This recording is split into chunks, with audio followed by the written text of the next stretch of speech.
কারণ হচ্ছে সেই সময় কিন্তু সালমান শাহ শাবনূর জুটি খুব আলোড়ন সৃষ্টিকারী একটি জুটি ছিল, এবং মানে তাদেরকে ঘিরে অনেক রসালো গুজব ছিল, এটা সত্যি ছিল। কিন্তু স্টেটমেন্টে যেটা আসছে যে এই যে বোনের সম্পর্ক, পাশাপাশি সামিরা যেটা বলছিলেন যে বিয়ের জন্য চাপ দেওয়া হয় বা শাবনূরের সাথে কথা কাটাকাটি হয় বিভিন্ন মারফত, কয়েকজন মারফত এই ধরনের খবর। এই বিষয়টা তো সালমান শাহ নিজেই ক্লিয়ার করে গেছেন।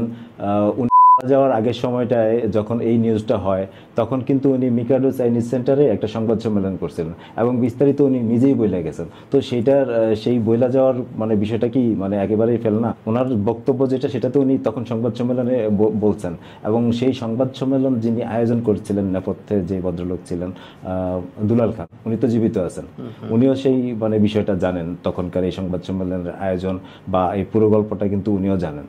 তো এখন সালমান শাহ নিজেই স্টেটমেন্ট দিয়ে গেছেন ওই নিউজের পরিপ্রেক্ষিতে। তো সেখানে আপনারা আর আমার মানে নানান ধরনের কথা বললে তো এটা আসলে অযৌক্তিক।